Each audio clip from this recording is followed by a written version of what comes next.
Oke, jadi di video kali ini aku akan membahas keyboard ini. Nah, aku akan membahas keyboard Logitech K380.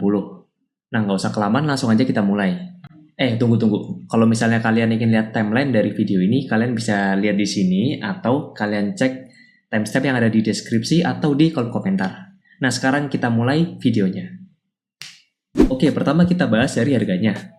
Keyboard ini dulu aku beli di harga 415.000. Ini kalau nggak salah aku beli itu sekitar setahun atau setahun lebih yang lalu.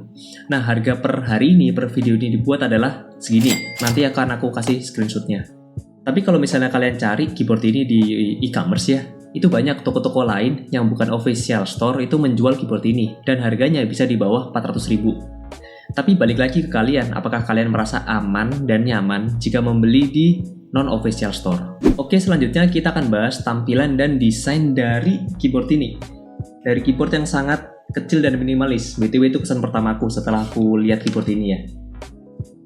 Ukuran dari keyboard ini 60%, tanpa numpad, jadi cukup kecil dan minimalis. Brandingnya juga cukup simple, cuma ada tulisan Logitech di tengah atas dan K380 di bagian belakang bawah. Saat lihat tampilan depannya, kita akan langsung notice kalau tombol F1 sampai F3 ini berbeda warnanya. Nah, itu gunanya untuk ganti-ganti device yang nanti akan kita bahas di video ini. Di sebelah kiri terdapat switch untuk menyalakan atau mematikan keyboard ini. Di sebelah kanannya kosong, dan di bagian bawah ada tempat untuk memasang baterainya. Dan baterainya menggunakan 2 baterai AAA. Lalu di bagian bawahnya ini juga ada branding kecil bertulisan K380. Kalau kita lagi bahas device, rasanya kurang kalau misalnya kita nggak bahas kelebihan dan kekurangannya. Nah, sekarang akan kita bahas dari kelebihan keyboard ini.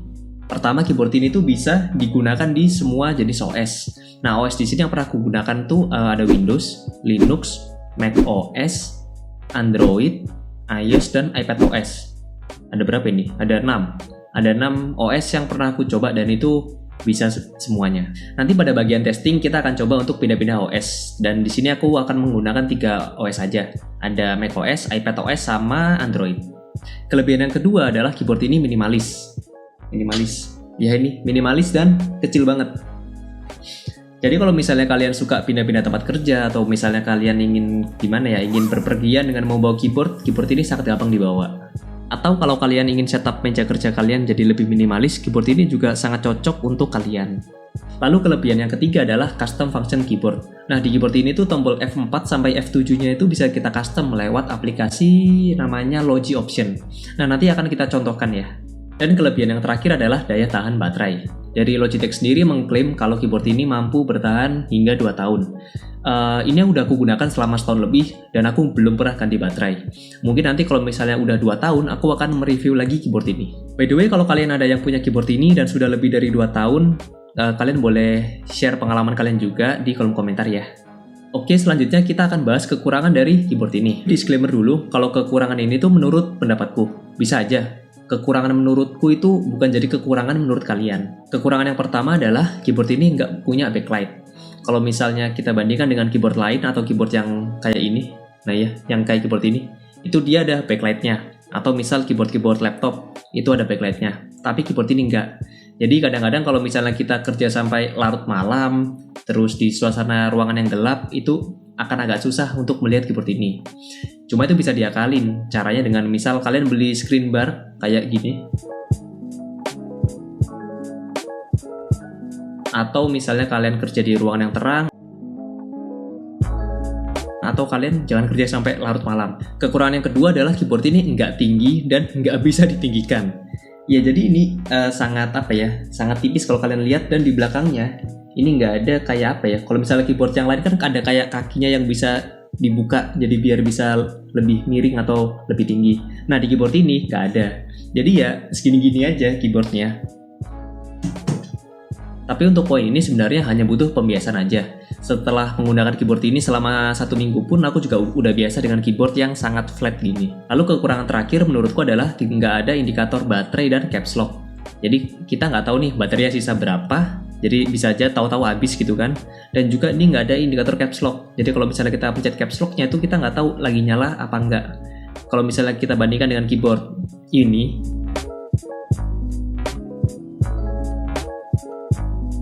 atau dengan keyboard di laptop, itu kan kalau misalnya kita pencet caps lock ada indikatornya. Nah, di keyboard ini enggak. Oke, selanjutnya kita akan bahas bagian testing. Nah, testing di sini akan aku bagi jadi 3 bagian. Yang pertama dari testing aplikasi Logi Option-nya sendiri, lalu yang kedua adalah testing pindah-pindah device.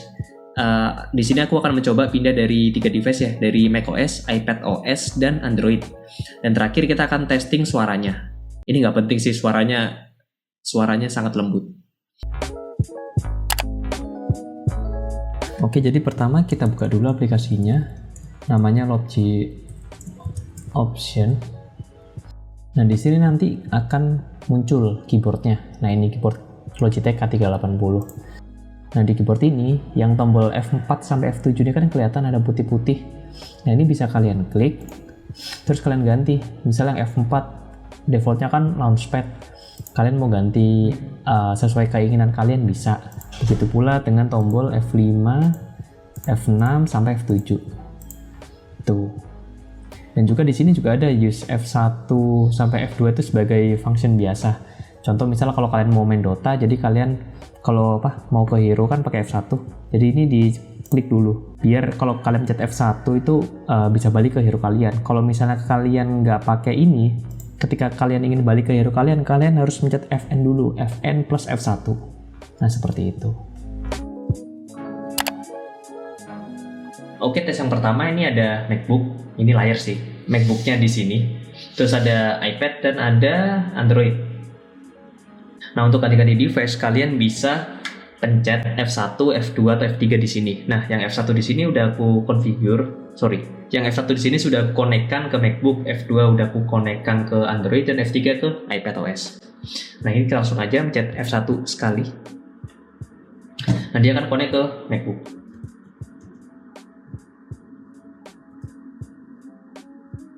Testing.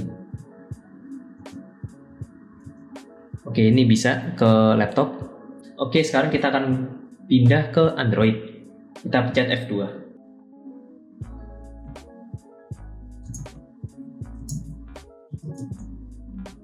Dan terakhir sekarang kita akan pindah ke iPadOS.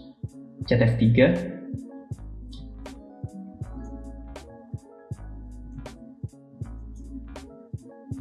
Oke, sekarang balik lagi ke MacBook.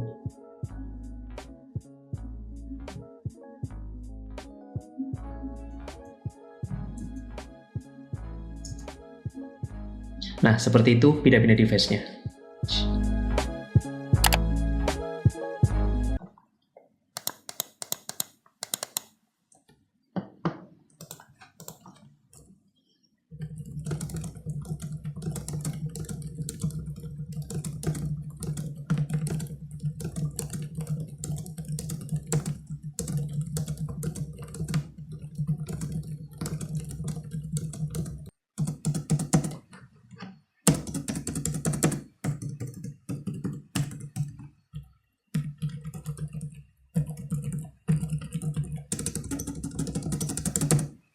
Nah, sekarang kita masuk ke kesimpulan.